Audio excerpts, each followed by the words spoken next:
Olá, queridos, boa tarde, a paz.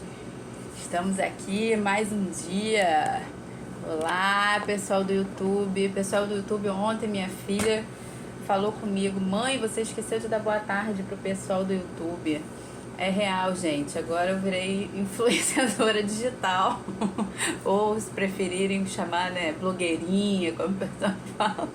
Agora até minha filha tá me cobrando o boa tarde do pessoal do YouTube. Então, boa tarde, pessoal do YouTube. Boa tarde, pessoal do Instagram. Oi, mamãe. Oi, titia. Já entraram. Titia chegou primeiro, hein, mãe? Ai, Senhor. Deus é bom. Aleluia. Louvemos ao Senhor por esse dia lindo que Ele preparou para nós. E hoje vamos ver aqui o capítulo 14 do livro de Provérbios. Peguem papel e caneta, seu copinho d'água. Hoje eu não esqueci. Seu copo d'água, sua Bíblia e vamos começar. Provérbios capítulo 14, versículo 1. A mulher sábia edifica a sua casa, mas a insensata a derruba com as próprias mãos. Para que praticamente a live toda vai ser isso hoje. Eu fiz ontem um estudo, gente. Eu fui dormir às 4 horas da manhã, só pra você ter uma noção. Fazendo um estudo só sobre isso aqui, porque eu me empolguei, né? E aí eu fiz um estudo, assim, super, hiper, ultra, mega extensivo, que dava pra fazer umas 3 lives com ele. Mas eu prometo que não vai ser hoje, porque senão a live ficaria muito extensa. Mas eu vou tentar o mais resumidamente possível, dentro daquilo que eu estudei aqui e que achei maravilhoso falar com vocês. Eu vou colocar aqui. Boa tarde, irmã. Boa tarde, sobrinha linda. E vamos lá, então. Novamente. A mulher sábia edifica sua casa, mas a insensata a derruba com as próprias mãos.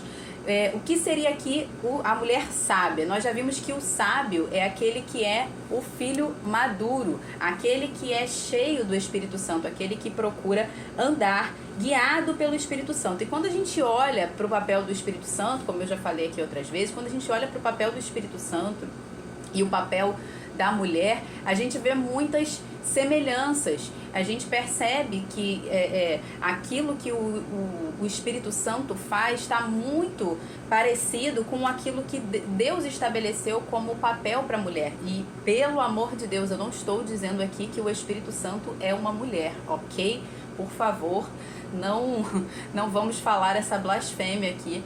Não tem nada a ver uma coisa com a outra, ok? O Espírito Santo não é uma mulher. O que eu estou querendo dizer aqui é que a semelhança daquilo que o Espírito Santo desempenha para as funções que a mulher desempenha segundo a palavra de Deus são muito parecidas. Então eu quis me inspirar aqui no Espírito Santo, no papel e nas funções do Espírito Santo, para que a gente entenda como que essa mulher sábia pode edificar a sua casa, para que não seja essa tola que derruba com as próprias mãos. Então a melhor forma da gente edificar a nossa casa e ser essa mulher sábia é sendo guiada pelo Espírito Santo, tá? Deixa eu só ver para onde eu vou começar aqui.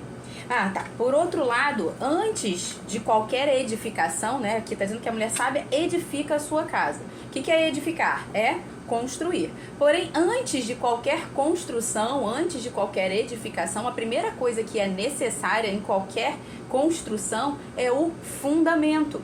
É o fundamento. A palavra fala que o fundamento da igreja é Cristo.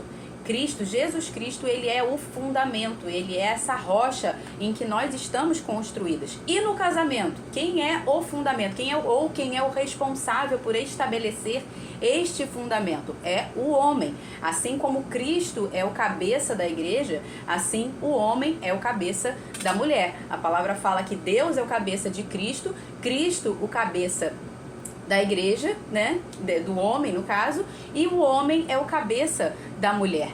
Então, assim como no papel de Cristo e a igreja representa o casamento, o homem e a mulher, então Cristo sendo o fundamento, o homem é o responsável por manter esse fundamento, essa casa firmada sobre a rocha. Por quê? Porque não adianta você edificar sem um fundamento. Então a mulher pode ser a mulher mais sábia do planeta Terra, né? Pode ser a Salomão versão 2.0, e olha que Salomão nesse caso aqui nem seria uma referência com relação a casamento, ele nem seria uma referência para nós, haja vista o fim dele. O começo foi bom, mas o fim não foi bom, então não seria uma referência nesse caso.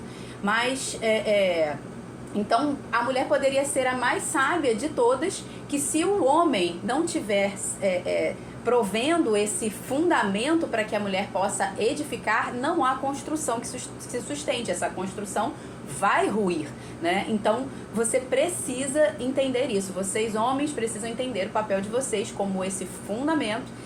Vocês precisam lançar esses alicerces, essa base, por isso o homem é o sacerdote, por isso o homem é o responsável pelo governo, pela direção, pela missão. Quando a palavra fala que a mulher deve ser submissa ao homem, né, quando vai falando lá, homens, amem as suas esposas, e mulheres sejam submissas ao seu marido. Submissão não é subserviência, não é um papel menor, não é um papel de menos proeminência na vida do casal, porque se fosse assim, então Jesus ele não era igualmente Deus, ele era um papel de subserviência com Deus, não. E a palavra fala que Deus é o cabeça de Cristo e Cristo é o cabeça da igreja. Então não é uma questão de proteção, inclusive para a mulher, porque aquele que está em cima é o que protege, essa questão hierárquica, né? O que está acima protege o que está embaixo.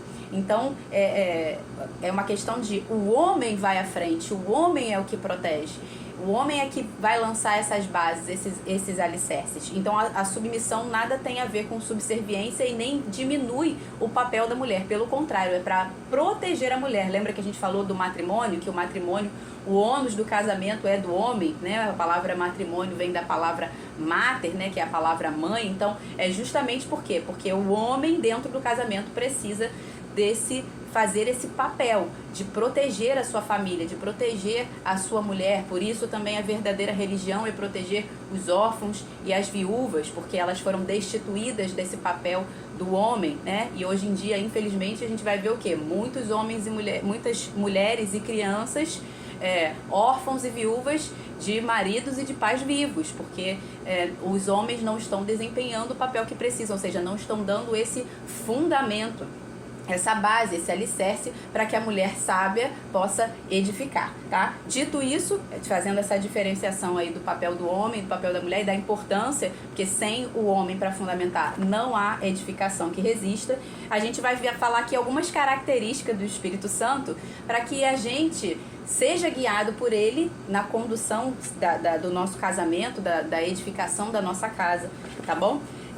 O Espírito, uma das coisas do Espírito Santo, e aqui eu não resisti, gente, eu tive que colocar em primeiro lugar, é que o Espírito Santo fala. Olha só, a mulher tem uma necessidade de falar gritante, absurda. A mulher tem necessidade, ela fala mais palavras do que o homem, né? Os processos cognitivos da mulher é muito mais rápido, muito mais acelerado. E a palavra fala que o Espírito Santo fala. E ele não só fala, mas ele fala impetuosamente. E ele enche a casa, ele nos enche. Quando o Espírito Santo vem, ele vem para nos encher. E a mulher também, a mulher sabe, ela precisa falar, né? Engana-se quando o homem fala, né? Você vai ver até em Provérbios mais pra frente, você vai ver, né, que aquela famosa frase que o pessoal acha que a mulher, porque fala muito, é a mulher goteira, e não tem nada a ver. Aí ele tá falando da mulher rixosa. Não é a mulher que fala muito, a mulher falar não é o problema, pelo contrário, a mulher falar é uma bênção. Desde que o que ela fale seja para edificar, seja para crescer, seja para exortar, enfim, para confrontar o pecado. E aí a palavra fala que o Espírito Santo fala e fala impetuosamente e ele enche toda a casa. Por isso que você vai ver inúmeras vezes na Bíblia, né? Quem tem ouvidos, ouça o que o Espírito diz à igreja. Então, homens, quem tem ouvidos, ouça o que a sua mulher está dizendo para você. para que essa sua casa seja edificada, ouça a sua mulher. No Pentecostes, por exemplo, quando o Espírito Santo desceu, nós vemos o seguinte, em Atos 2, 2 e 3 diz, um som, o Espírito Santo desceu, quando ele desceu do céu, veio um som como de um vento impetuoso, ó. Mulher tem aquela coisa impetuosa, rápida, agir rápido, soluções rápidas. Mulher normalmente tem isso. Um som de um vento impetuoso. E encheu toda a casa onde estavam assentados, né? A mulher, ela enche a casa.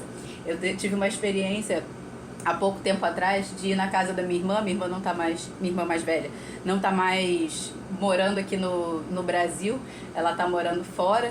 E aí a gente teve que ir lá na casa dela, a antiga casa dela aqui no Brasil, para poder arrumar algumas coisas para ela e tal. E quando a gente chegou lá, a gente já tava, imagina, né, gritando de saudade. Aí quando a gente chegou lá e viu aquela casa vazia, porque é diferente assim, quando a casa podia estar até vazia só com a minha irmã. Mas chegar lá com a casa não só sem as crianças e sem o marido dela, mas sem ela, que é minha irmã sozinha, né? A mulher sozinha, ela dá conta de encher a casa toda. Parece que ela ocupa todos os espaços da casa simultaneamente. Então a mulher enche a casa com a presença dela. Ela influencia a casa. A mulher, ela não é só um termômetro para medir a temperatura do ambiente, mas ela também é um termostato. É ela que vai medir ali, que vai promover ali qual vai ser a temperatura daquele ambiente, como que aquele ambiente deve estar, qual vai ser a frequência que vai ser estabelecida naquele lugar. Então a mulher, ela enche a casa. E quando a gente chegou lá e que não viu a minha irmã, foi um chororô, né? Porque a casa estava vazia de um jeito que era inexplicável. Por quê? Porque a presença da minha irmã, a presença da mulher, e eu tô falando dessa experiência porque para vocês entenderem o que é a mulher. Assim como eu imagino, né? Quando a mulher tá fora de casa, por exemplo, e o homem precisa ficar sozinho com os filhos. Os homens normalmente ficam meio que, tipo, tá faltando alguma coisa aqui, né? O meu mundo caiu, cadê o meu chão aqui? Tem alguma coisa errada, porque a mulher, ela enche a casa. E aí ele fala isso, né? O Espírito Santo encheu toda a casa onde eles estavam assentados. E apareceram distribuídas entre eles o quê? Línguas. Línguas como de fogo, e pousou sobre cada um deles. Homem, sua mulher tá falando, você tá deitando a língua em você, mas detendo a língua é para te purificar, né? O fogo do Espírito Santo, ele é purificador. Então a mulher, quando ela fala, deve ser para purificação, deve ser para santificação, para edificação, para confrontar, para exortar. Então nós precisamos, pela influência do Espírito Santo, entender que esse é um papel que a gente pode usar, né? A palavra fala que da boca, da língua, pode proceder morte e vida. E quem bem utiliza a sua língua comerá do seu fruto. Então a mulher precisa sim usar essa língua, não como um vício, mas como uma virtude, como algo a seu favor, para purificar, santificar a sua casa, encher a sua casa do fogo do Espírito Santo.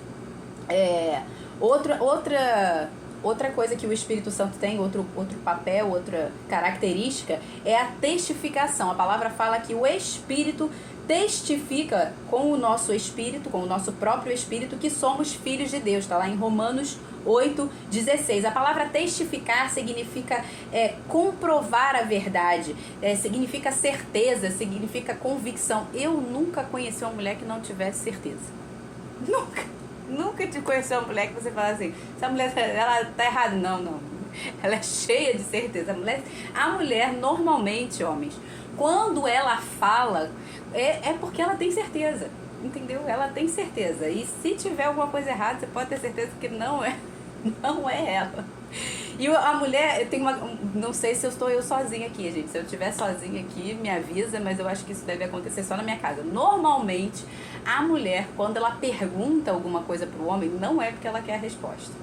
Tô errada? Me corrija aí se eu estiver errada, vocês depois. Bota aqui no feed, bota aí nos comentários. Normalmente a mulher quando pergunta alguma coisa não é porque ela quer saber a resposta, porque normalmente ela já sabe a resposta, já foi, já voltou, já avaliou todos os prós e os contras daquela situação ali. Normalmente quando ela pergunta alguma coisa pro homem, quando ela faz uma pergunta, é para trazer testificação para ele, é para convencê-lo de alguma coisa, ou é para trazer aquela confirmação de algo que está precisando ali para a edificação da casa no momento, para fazer com que ele possa meditar sobre aquela situação, para que aquela situação se confirme, para que haja unidade entre os dois numa tomada de decisão. Então, normalmente, assim como o Espírito Santo testifica com o nosso espírito para confirmar algo, a mulher também, normalmente quando ela vai falar com o homem, quando ela vai perguntar, é para testificar alguma coisa, é para falar para ele, olha, não vai para esse caminho, isso não é legal, ou então quando faz uma pergunta é para fazer ele pensar, fazer refletir, olha, será mesmo que essa situação tem que ser assim, assim, assado? Então, normalmente, assim como o Espírito Santo, a mulher precisa ter esse papel para testificar, para não deixar que as coisas desandem, tá? Outra característica, o Espírito Santo, ele é o consolador que nos convence. A palavra consolador no texto aqui que eu vou ler, também em outras versões também tá como ajudador e conselheiro, tá? Mas o Espírito Santo, ele é o consolador, ele é o conselheiro, ele é o ajudador que nos convence do pecado, da justiça e do juízo, nos guiando a toda verdade. Esse é um papel fundamental e que a mulher também precisa desempenhar, né? Consolar seria para evitar um sofrimento ou para atenuar os efeitos de um sofrimento. Isso é o consolo. Então, às vezes o consolo pode vir numa forma de confronto. Inclusive a palavra consolo peguei aqui no dicionário, a palavra consolo significa tentar aliviar um sofrimento, confrontar, encorajar. São esses significados aqui. Então o consolo não é simplesmente ai, tadinho, vou passar a mão aqui na cabeça. Não, às vezes é para confrontar, mas esse confronto não é uma afronta, não é para você passar por cima do seu marido, é simplesmente você confrontar o erro, para que a casa seja edificada, para que a verdade seja estabelecida, justamente porque o papel do Espírito Santo é convencer do pecado, da justiça e do juízo. Eu não estou dizendo aqui, mulheres, mais uma vez, não estou dizendo aqui que o Espírito Santo é uma mulher, não estou dizendo aqui que você é a Espírita Santa do seu marido, não é isso que eu estou querendo dizer. O que eu estou querendo dizer é que a mulher sábia vai buscar ser cheia do Espírito Santo, portanto, vai fazer com que as atribuições do Espírito Santo estejam presentes na sua vida para que ela possa também edificar a sua casa da mesma forma que o Espírito Santo nos edifica, ok? Então entenda, o Espírito Santo não é uma mulher e você não é a Espírita Santa do seu marido. Somente o Espírito Santo é que convence do pecado, da justiça e do juízo. É ele que é o Espírito Santo quem vai convencer. Porém, nós mulheres, assim como o Espírito Santo faz, nós podemos usar da palavra, do consolo, do confronto, a palavra auxiliadora, idônea, ela também tem essa conotação de confrontar. É aquela pessoa que vai confrontar para a edificação, não é a Jezabel que vai querer tomar o lugar do marido. O confronto de uma Jezabel é uma afronta para poder diminuir o homem e tomar o papel que é dele. Entendeu? Tirar ele do papel que é dele e ir lá e ocupar o papel que é dele. Não é isso. Isso é o que o feminismo prega, do empoderamento feminino. E é engraçado que a palavra fala que é o Espírito Santo que empodera. É o Espírito Santo, ou seja, nós mulheres temos esse papel de empoderar o homem. Só que o que o diabo está fazendo? O diabo está querendo que nós sejamos empoderadas pelos homens, como se nós já não tivéssemos esse poder, né? A mesma mentira que foi contada lá para Eva, né? Se você comer, então você será como Deus, como se a Eva já não fosse imagem e semelhança de Deus, né? Então ele estava ali mentindo para Eva e ela acreditou. E a mesma coisa está acontecendo com as mulheres hoje, né? Que está achando que o homem é que tem que empoderar a mulher para a mulher ocupar o lugar do homem. Ser besta. Você é louca. O que você quer ocupando o lugar do homem? Você neurologicamente falando, nós somos mais inteligentes, nós estamos mais capacitados, tem mais processos cognitivos mentais, a gente precisaria ficar, diminuir um pouquinho a nossa capacidade para poder ficar igual ao homem, no sentido cognitivo falando. Então nós temos um papel a desempenhar que nada tem a ver com o papel do homem, pelo contrário, a gente precisa se submeter para que nós sejamos protegidas. Quando a gente passa por cima e a gente vai para tomar o lugar do homem e não para confrontar, para que a casa seja edificada, porque há essa diferença e é necessário que haja esse confronto da mulher, e não para tomar o lugar dele, não para virar o chefe da família, para ser aquela que vai prover, para ser aquela que pode, acontece e faz.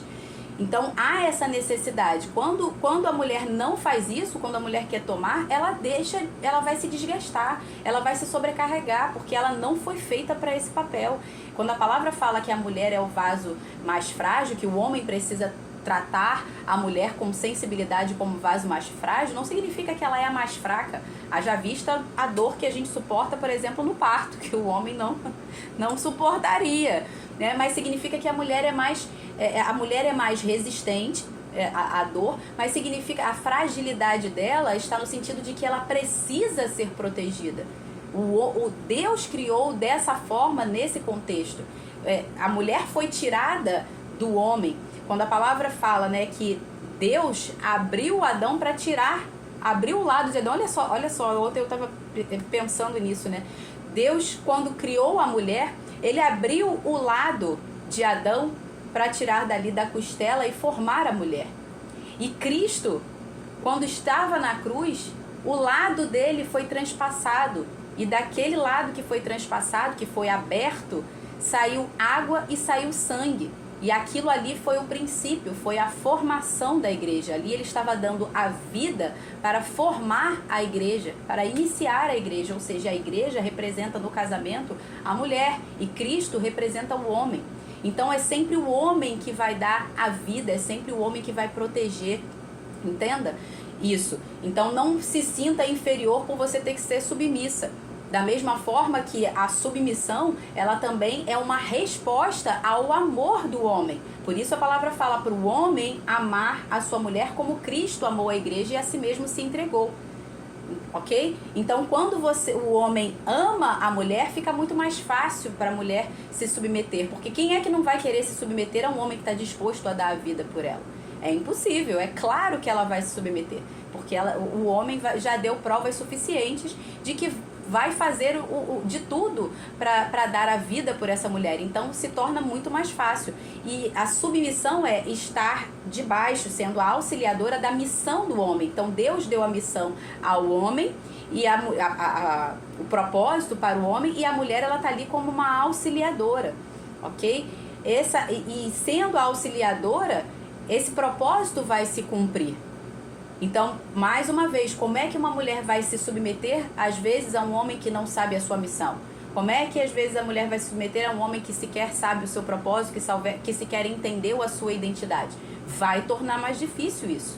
Não é impossível. A gente, com sabedoria, a gente vai conseguir fazer com que isso se estabeleça, mas é muito mais difícil. É muito mais difícil. Então, jovens que ainda não casaram, por favor, busquem um homem, um marido para você que seja um homem que em primeiro lugar busca o Senhor, que o coração dele está completamente no Senhor, que ele é regido e dirigido pelo Espírito Santo, que ele sabe qual é a sua missão, para que fique mais fácil a sua missão. Um homem que você vê que realmente está disposto a dar a vida por você, e não o que a gente está vendo por aí, uns homens frouxos, né, que não dá a vida nem para levantar, às vezes, para pegar um copo d'água, muito mal quer trabalhar para prover a casa, ou quando nem prover, porque hoje em dia com o empoderamento feminino, né, que a mulher trouxa, estão pagando a conta. Mulher, você não paga a conta. Jovem, vamos lá, queridas jovens, foi sair para jantar com o namorado, você não paga a conta. Nem que você seja rica e milionária, não paga a conta. Se o homem não está disposto a bancar, não case. Se o homem não está disposto a prover, não case. Meninos não casam. Quem casam são homens. Tem uma frase que agora eu não vou me lembrar o nome, uma frase cristã que diz assim: Meninos não casam, meninos destroem mulheres. Então, o casamento é para homens, não é para meninos. Então, se você não está disposto a assumir o seu papel de homem, não case, para você não destruir a sua esposa, para você não destruir a sua mulher, para você não ser a destruição responsável pela destruição de uma família, ok? E o texto que a gente vai ler aqui com relação ao Espírito Santo sendo o Consolador, né, que convence do pecado, da justiça e do juízo, está lá em João, capítulo 16, do verso 7 ao verso 15, que diz assim: mas eu lhes digo a verdade, é melhor para vocês que eu vá, Jesus dizendo, né? Porque se eu não for, o Consolador não virá para vocês, mas se eu for, eu o enviarei. Quando ele vier, convencerá o mundo do pecado, da justiça e do juízo. Do pecado, porque eles não creem em mim. Da justiça, porque eu vou para o Pai, e vocês não me verão mais. E do juízo, porque o príncipe deste mundo já está julgado. Tenho ainda muito para lhes dizer, mas vocês não o podem suportar agora. Porém, quando vier o Espírito da verdade, ele os guiará a toda a verdade. E não falará por si mesmo, mas dirá tudo o que ouvir e anunciará a vocês as coisas que estão para acontecer. Ele me glorificará, porque vai receber do que é meu e anunciará isso a você. Tudo o que o Pai tem é meu. Por isso eu disse que o Espírito vai receber do que é meu e anunciar a você. Então o papel da mulher é isso. Recebe do Espírito e entrega para sua casa, para a edificação da sua casa, né? Se precisar confrontar o pecado, ela vai confrontar, mas nunca para passar por cima do marido. Nunca. É sempre para a edificação da casa. O pecado vai precisar ser confrontado, vai precisar haver exortação, mas é sempre para a edificação da casa e nunca para que a mulher seja aquela tola que vai tomar o lugar do marido e vai achar que ela é a mulher super empoderada, poderosa. Não, pelo contrário, você está sendo trouxa. Ok? É você que empodera o seu marido, não é o seu marido que tem que empoderar você. Quando a palavra fala que Jesus, ele quando foi cheio do Espírito Santo, você vai ver essa profecia tanto em Isaías quanto em, se eu não me engano, é Lucas. Eu não vou falar aqui porque eu vou acabar errando. Eu até anotei no outro estudo aqui que eu fiz, mas se eu anotar agora, eu vou... Deixa eu ver se está aqui. Isso, é Lucas mesmo. Isaías 61, de 1 a 9, e Lucas capítulo 4, a partir do verso 18. Jesus fala assim: o Espírito do Senhor está sobre mim. Quando ele foi anunciar, né, a ele mesmo, ele fala: o Espírito do Senhor está sobre mim, pelo que ele me ungiu. Deixa eu ver se eu consigo ler aqui rapidamente. Isaías 61, de 1 a 9. Acho que vale a pena aqui para nossa edificação, rapidamente. Isaías 61... ou melhor, Lucas. Deixa eu ver qual está mais contextualizado aqui. Rápido. Lucas 4, 18 a 19. Eu não tinha separado aqui, mas vamos lá. Lucas capítulo 4, a partir do verso 18. Diz assim... vou ler a partir do 15. Jesus foi para Nazaré, onde havia sido criado. Num sábado, entrou na sinagoga, segundo o costume, e levantou-se para ler. Então lhe deram o livro do profeta Isaías, e abrindo o livro, achou o lugar onde está escrito: o Espírito do Senhor está sobre mim, porque ele me ungiu para evangelizar os pobres, enviou-me para proclamar libertação aos cativos e restauração da vista aos cegos, para pôr em liberdade os oprimidos e proclamar o ano aceitável do Senhor. Tendo fechado o livro, Jesus o devolveu ao assistente e sentou-se. Todos na sinagoga tinham os olhos fixos nele. Então Jesus começou a dizer: hoje se cumpriu a escritura que vocês acabam de ouvir. Então foi o Espírito Santo quem empoderou a Cristo. Então, semelhantemente no papel da mulher, é a mulher que empodera esse homem. É a mulher que fala para esse homem: vai, você precisa cumprir o seu papel, você é o sacerdote, você é o governante, você é o líder, você vai à frente, você é capaz de curar, você é capaz de pregar o evangelho. Ela é que empodera esse homem, ela que vem cheia do Espírito Santo e fala para ele: você consegue, você não precisa ficar conformado com esse mundo, você não precisa... Gente, o Espírito Santo mesmo, eu vou ter que tirar aqui esse casaco, porque louvado seja Deus, o Espírito Santo tá enchendo aqui, tá enchendo a casa, tá enchendo o quarto e eu tô ficando com calor. Então ela que vem e fala para esse homem, olha, você não precisa se conformar, você não precisa ficar na sua zona de conforto, vai, você tem um papel, você tem uma missão, é essa mulher que vai chegar para esse homem e vai o tempo todo ali confrontá-lo, cadê a sua missão? E empurrar ele, olha, vai, essa é a sua missão, você precisa cumprir e eu vou estar aqui para te ajudar se você estiver cumprindo ela, mas se você não tiver, se você sequer souber a sua missão, como que eu posso te ajudar?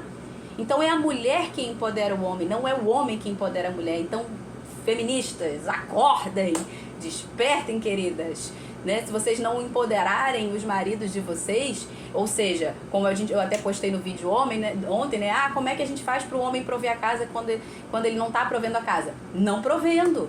Não faça o papel que é dele. Se ele não está provendo, você também não vai prover. Espere até que ele cumpra o papel dele, até que ele vire homem e faça. Como é que ele faz para ele fazer as coisas que ele precisa fazer dentro de casa? Trocar uma lâmpada, fazer coisa? Não trocando, não faça.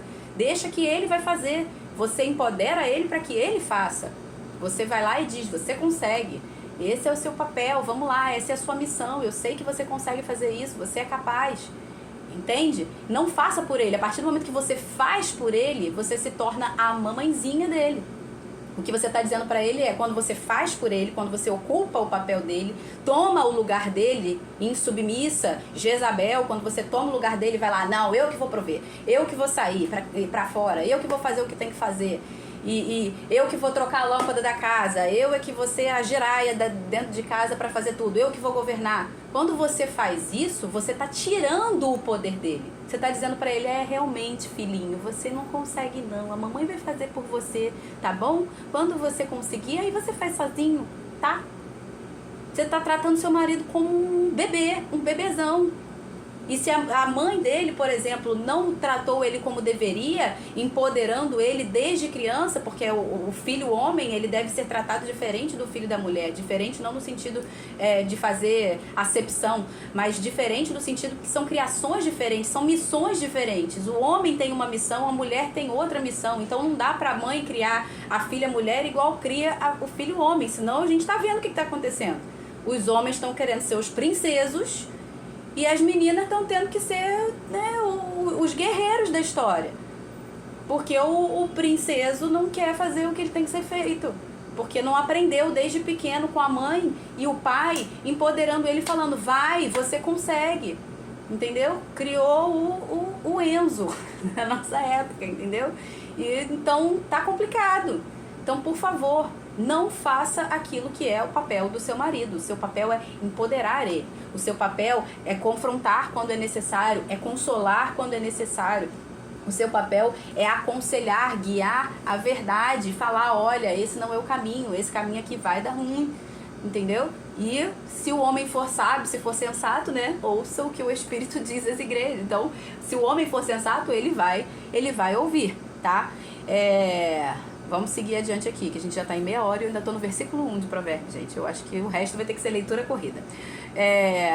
Outra coisa, o Espírito Santo ensina. Em 1 Coríntios 2, 13 a 15 diz, dito isto, também falamos. O Espírito Santo fala e fala muito, viu? O tempo todo você vai ver, o Espírito Santo fala, igual a mulher. Mulher fala, igual a mim, ó. Tô aqui meia hora em um versículo. Por quê? Porque a gente gosta de falar.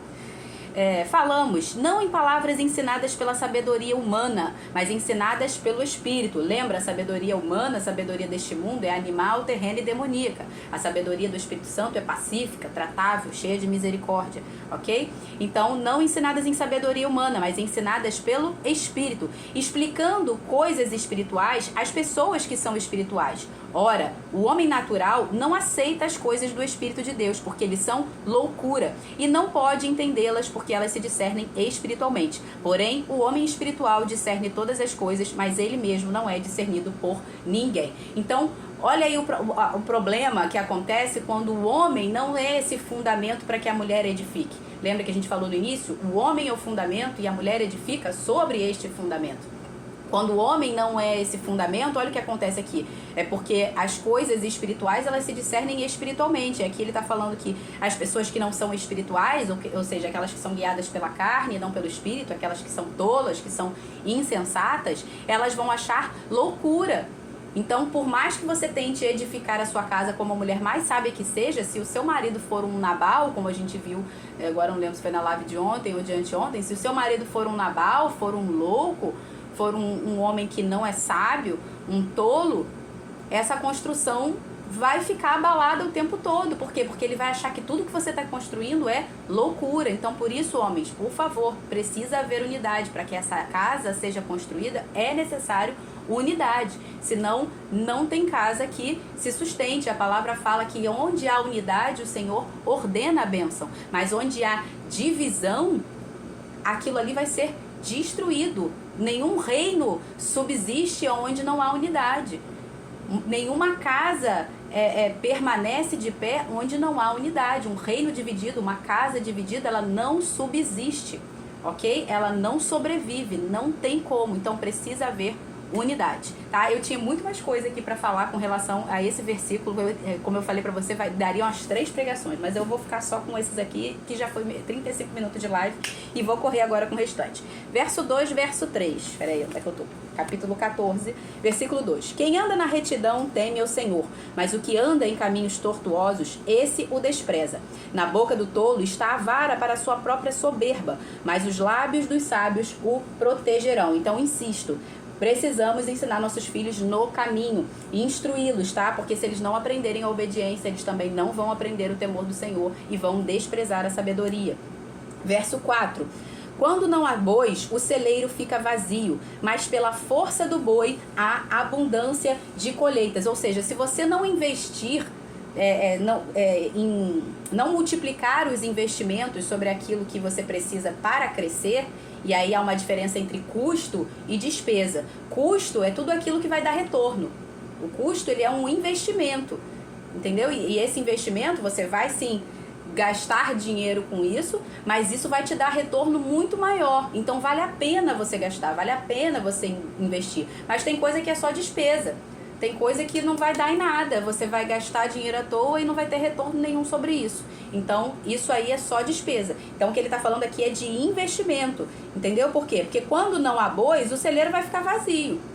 Ok? Se você não tem os bois para arar a terra, para fazer o trabalho, você também não vai ter como plantar e você também não vai ter como colher. Então, se você não investir nos bois, o seu celeiro vai ficar vazio. Você não vai ter retorno e você não vai ter lucro, ok? Vai deixar de ter, não vai ter trabalho, mas em compensação também não vai ter recurso.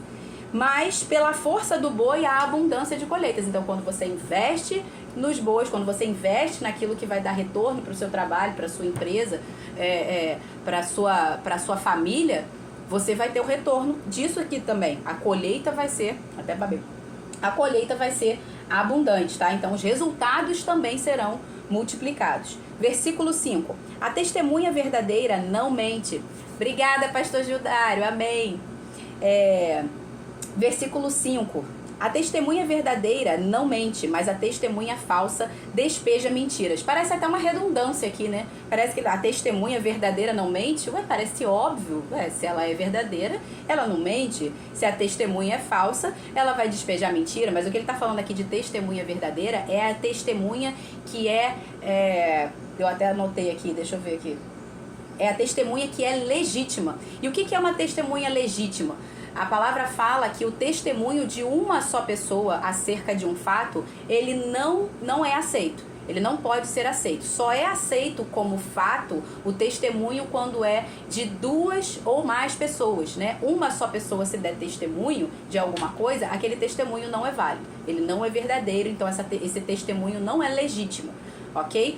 Então, para o testemunho ser legítimo, para que essa testemunha seja verdadeira, precisa de mais um que comprove. Então, o que é na nova aliança, vou colocar aqui assim, na nova aliança, o que seria uma testemunha verdadeira? É aquela que juntamente com a palavra dela, com o testemunho dela, ela também tem o Espírito Santo, que é uma pessoa e que testifica que aquilo ali é verdade. Então é o testemunho do justo, é o testemunho daquele que já recebeu o Espírito Santo e, portanto, tem mais uma pessoa testificando junto com ele, testemunhando junto com ele, é que é verdadeiro. Então o que ele está querendo dizer aqui é que o justo não mente, ok? Porque junto com ele tem o testemunho, o testemunho do justo, ele é verdadeiro, porque junto com o testemunho dele, também tem o Espírito Santo testificando com os espíritos dele. Já a testemunha falsa, ou seja, a testemunha que não é legítima, é o quê? É aquele que não tem o Espírito Santo. É aquele que não é guiado pelo Espírito. Então ele está falando somente por ele mesmo, ok? Ele não tem o respaldo do Espírito Santo, tá? Versículos 6 a 9, vou continuar aqui. O zombador procura sabedoria e não a encontra. Vou ler no modo 2x, tá, gente? Só porque já está bem avançado. O zombador procura sabedoria e não a encontra. Mas o sábio, eu vou ler agora. Eu vou parar agora só naqueles que tem algo mais expressivo, assim, pra gente falar, tá? Vou dar uns tirão aqui agora, porque a gente já tá em 40 minutos de live. O zombador procura a... Desculpa, gente, peraí. Isso, vou parar lá no 15 agora. O zombador procura sabedoria e não a encontra, mas o sábio adquire o conhecimento com facilidade. Fuja da presença do insensato, porque nele você não encontrará palavras de conhecimento. A sabedoria do prudente é entender o seu próprio caminho, mas a insensatez dos tolos é enganadora. Os insensatos zombam do pecado, mas entre os retos há boa vontade. O coração conhece a sua própria amargura, e da alegria que ele sente, os estranhos não poderão participar, ou seja, não compartilhe com qualquer um as suas alegrias e a sua tristeza. Não compartilhe com estranhos, não compartilhe com pessoas de quem você não confia, ok? Para serem participantes das suas alegrias. A casa dos ímpios será destruída, mas a tenda dos retos florescerá. Há caminho que ao ser humano parece direito, mas o fim dele é caminho de morte. Até no riso, o coração pode ter dor, e o fim da alegria pode ser a tristeza. O infiel de coração sofre as consequências dos seus próprios caminhos, mas quem é de bem é recompensado pelo seu próprio proceder, semeadura e colheita. O ingênuo dá crédito a tudo que se diz, mas o prudente reflete antes de dar um passo. A ingenuidade nada mais é do que orgulho. A pessoa não dá crédito a qualquer um, não faz o que precisa fazer e ainda acha que vai dar certo. Ela ainda acha que vai ficar tudo bem. E isso quando ela não fala assim, não, se Deus quiser vai dar tudo certo. Ô irritante, como disse meu pastor, ô irritante, não, você não faz o que precisa ser feito, você dá crédito a qualquer um, ou seja, você não seleciona quem é que pode te dar conselho e acha que Deus vai ter que chegar lá e validar toda a sua insensatez, toda a sua tolice, toda a sua ingenuidade. Isso é orgulho. Isso é orgulho, é você achar que vai ficar tudo bem, mesmo sem você fazer o que precisa ser feito. É você achar que você sabe mais do que Deus, que estabeleceu os princípios que precisam ser traçados para que alguma coisa dê certo, ok? O sábio é cauteloso e se desvia do mal, mas o tolo é afoito e se dá por seguro. Quem logo se irrita comete loucuras, e aquele que tem mais intenções será odiado. Os ingênuos, olha aí os ingênuos novamente, ingenuidade é orgulho, ingenuidade é pecado, ok? Não pensa que ingenuidade é aquele que é bobinho, fulano é tão ingênuo, não, ele é tolo, é o orgulhoso. Os ingênuos herdam a tolice, mas os prudentes se coroam de conhecimento. Então você percebe aqui que a ingenuidade é o quê? É o oposto da prudência. E o prudente é o quê? É aquele que ouve e pratica, tá? Então não tem nada de legalzinho a pessoa ser ingênua. Tadinho, tão ingênuo, não é tadinho, não, é um tolo. Verso 19. Os maus se inclinarão diante dos bons, e os ímpios farão súplicas junto à porta do justo. Esse versículo aqui me lembrou de José, né? Que os maus, ou seja, aquilo que os irmãos deles fizeram, que foi a maldade contra eles, os irmãos dele depois tiveram que se prostrar diante dele para fazer súplicas no tempo da fome, quando ele já havia se tornado governador. Me lembrou desse texto de José, infelizmente não dá pra gente falar mais sobre isso aqui, tá? Então, os maus se inclinarão diante dos bons e os ímpios farão súplicas junto às portas do justo. O pobre é odiado até pelo seu vizinho, mas o rico tem muitos amigos. Quem despreza o seu vizinho peca, mas o que se compadece dos pobres é feliz. Então aqui perceba, Deus não faz acepção de pessoas. Inclusive Deus nos prova o nosso caráter pela forma como a gente trata as pessoas, principalmente as pessoas que não têm nada a nos oferecer. Lembrando, já falei aqui, pobreza é improdutividade, riqueza não é pecado, riqueza é justamente a pessoa que faz aquilo que precisa ser feito. E eu não estou falando aqui que não existam ricos injustos. Existem pessoas que são ricas, mas ricas só de dinheiro, porque elas conquistaram não, elas têm essa riqueza por conta de corrupção e coisas ilícitas. Então, esse tipo de riqueza é fato. Isso não é aquilo que Deus aprova, tá? Mas independente da pessoa ser pobre ou a pessoa ser rica, nós não podemos fazer acepção de pessoas, assim como Deus também não faz. Então, ele vai aproveitar até mesmo para nos provar nisso, a forma como a gente trata as pessoas. Verso 22. Por acaso não se afastam do caminho os que planejam o mal, mas haverá amor e fidelidade para os que planejam o bem. Em todo trabalho, há proveito. Meras palavras, porém, levam à pobreza. Ou seja, você precisa planejar o bem? Ok, mas só as palavras não vai adiantar, vai levar à pobreza. O que vai fazer você enriquecer, o que vai você prosperar em todas as áreas da sua vida é a ação. Então, dizer que vai fazer uma coisa não é fazer uma coisa. Planejar uma coisa não é agir, ok? A ação é que leva aos resultados e não o planejamento. Planejamento é importante? Mas se ficar só no planejamento, se ficar só no eu acho, se ficar no vou fazer, não tem resultado. O Paulo Vieira tem uma frase que fala assim: tem poder quem age, mais poder ainda quem age certo no momento certo. E superpoderes, quem age certo, no momento certo e na hora certa. Então, o poder está na ação. E do jeito certo, perdão, na hora certa não. E do jeito certo. Então, tem que ser agir na hora certa e agir da forma certa, com a motivação certa. Tá? Então, o poder está na ação e não no planejamento. Verso 24. Para os sábios, a riqueza é coroa, mas a tolice dos insensatos não passa da tolice. Lembra que a gente falou de coroa? Coroa é autoridade, governo, recompensa. Então, os sábios serão recompensados, inclusive, com riquezas. Versículo 25. A testemunha verdadeira salva vidas, mas quem profere mentiras é enganador. A mesma coisa que a gente falou no versículo 5, né? De ontem, ou foi hoje? Cadê? Deixa eu ver aqui que eu tô perdida. Foi no versículo 5 de ontem. Cadê? Não é isso não. Me perdi aqui, anotei alguma coisa aqui não. Enfim, versículo 25... A testemunha verdadeira salva vidas, mas quem... sim, é isso mesmo, a mesma coisa do versículo 5 aqui. É praticamente o mesmo texto, tá vendo? No versículo 5 a gente leu: a testemunha verdadeira não mente, mas a testemunha falsa despeja mentiras. Que a gente falou aqui do que é uma testemunha legítima e uma testemunha ilegítima, tá? Mas aqui com o adendo que a testemunha verdadeira salva vidas, ou seja, a testemunha verdadeira salva vidas. Mais uma vez, a sua boca fechada está deixando de salvar vidas. Martin Luther King tem uma frase que fala: eu não me preocupo com o barulho dos maus, mas com o silêncio dos bons. Então, a sua boca fechada está deixando de salvar vidas. Verso 26. Quem teme o Senhor tem forte amparo, e isso é refúgio para os seus filhos. O Senhor é o nosso refúgio, o Senhor é a nossa fortaleza, Ele é o nosso socorro bem presente na nossa angústia, Ele é o nosso forte amparo. Então, por isso, o que teme ao Senhor tem esse forte amparo. Versículo 27. O temor do Senhor é fonte de vida para evitar os laços de morte. Verso 28. Na multidão do povo está a glória do rei, mas na falta do povo está a ruína do príncipe. Não existe governo sem povo.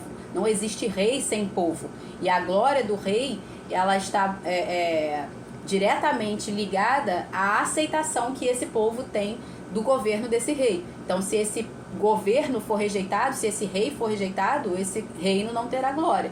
Ok? Então, só há rei se houver povo. Versículo 29. Quem tarda em irar-se é grande em entendimento, mas o que facilmente perde a calma faz o elogio à loucura. O ânimo sereno é a vida do corpo, mas a inveja é a podridão dos ossos. Olha, a gente precisa investir muito nessa questão de inteligência emocional. A gente precisa buscar crescer espiritualmente, sim. A gente precisa cuidar do nosso corpo, crescer fisicamente, sim. Crescer financeiramente também. Mas a gente precisa de uma urgência em inteligência emocional, em buscar a santificação da nossa alma. A palavra fala que o fim da nossa fé é a santificação da nossa alma. E tudo isso aqui está relacionado à alma. Está relacionado às questões de inteligência emocional. A gente precisa buscar isso urgentemente. Versículo 31. Quem oprime o pobre insulta aquele que o criou, mas o que se compadece do necessitado honra a Deus. Ontem eu até postei um vídeo do John Bevere falando disso, né? Que ele fala assim: não confunda pobre e necessitado com o negligente. O negligente, Deus disse que esse nem sequer deve comer. Aquele que não trabalha, não coma. Se você está com pessoas que não trabalham, que andam desordenadamente, com esse você nem deve sentar junto para comer. Com aquele que se dizendo irmão, ele procede de maneira desordenada, ok? Então, a gente precisa sim se compadecer do pobre e necessitado. Lembrando, quem é o pobre e o necessitado? A gente viu que pobreza é a improdutividade. Então, quem seria o pobre necessitado de fato? É aquele homem que não está cumprindo o seu papel, que é improdutivo? Não, o pobre necessitado são justamente o quê? Aquilo que a palavra fala da religião, da verdadeira religião, cuidar dos órfãos e das viúvas. Então, o pobre necessitado é o órfão. Pobre necessitado é a viúva. Por quê? Porque está sem um homem para prover. Porque se tivesse um homem ali que estivesse cumprindo o papel dele, não seriam pobres e necessitados, ok? Lembrando, não significa que não pode haver uma crise, algo extraordinário, vamos botar assim, né? Fora do normal, fora do extraordinário, e acometer aquela casa a pobreza, a miséria. Mas lembrando, isso não pode ser um estilo de vida, isso precisa ter prazo de validade para acabar, ok? E vamos finalizar a leitura. O ímpio é derrubado pela sua maldade, mas o justo até na morte tem esperança. A esperança do justo não morre, né? Ele não morre, ele vive eternamente. No coração do prudente repousa a sabedoria, mas o que há no interior dos tolos se manifesta, né? Porque a boca fala do que o coração está cheio. Então, o coração do tolo está cheio de tolice, ele vai manifestar a tolice. Versículo 34. A justiça e a glória é a glória da nação, mas o pecado é a vergonha dos povos. O servo prudente recebe o favor do rei, mas o que causa vergonha é objeto do seu furor. Então, que não sejamos objeto do furor do nosso Deus e Pai, que a gente seja esse servo prudente que busca a sabedoria e que pratica a sabedoria. Amém? Vamos orar, que hoje rendeu aqui, só não rendeu mais porque realmente eu não falei tudo que eu queria aqui do versículo 1, porque senão ia dar só ele hoje. Pai, muito obrigado, Senhor. Louvamos o Teu nome nessa tarde. Te agradecemos, ó Deus, pelo Teu amor, pela Tua bondade, pela Tua maravilhosa palavra, pelo Teu Espírito Santo, Senhor, que nos ensina a sermos conduzidos de maneira sábia, a edificar a nossa casa, Senhor. Pai, em nome de Jesus, Pai, que haja unidade, Senhor, no casamento, para que o homem entenda o seu papel de ser o fundamento, de buscar ser o fundamento para essa casa, sustentando a sua fundamentação em Cristo, que é a rocha, para que a mulher possa edificar essa casa, Senhor, construir essa casa sobre uma rocha firme, para que não seja abalado, Senhor, que haja unidade. Sem unidade um reino não subsiste, uma casa não subsiste, Senhor. Por isso, Pai, em nome de Jesus, que esses papéis possam se complementar, que haja uma complementaridade entre o papel do homem e o papel da mulher, que ninguém tome o papel do outro e que ninguém deixe de fazer o seu próprio papel, Pai, para que não haja problemas no casamento, para que não haja faltas, para que não haja pobreza, para que não haja ruína, Senhor, para que os filhos não sejam prejudicados, ó Pai, em nome de Jesus. Senhor, nos ensina e nos ajuda em toda a verdade, nos guia a toda a verdade, para que possamos realmente, de fato, praticar essa palavra, Senhor, que não sejamos ouvintes, mas que sejamos praticantes da Tua palavra, Pai, para que, de fato, a nossa casa seja completamente estabelecida, firmada no Senhor, que é o nosso refúgio, que é a nossa fortaleza, o nosso Senhor, o nosso Deus, em quem nós cremos e confiamos. Abençoa cada um dos que estiveram aqui, a cada um que vai ouvir essa live aqui depois, Senhor. Em nome de Jesus eu oro e já te agradeço, meu Deus. Amém.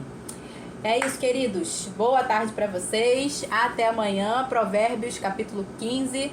Deus abençoe. Tchau.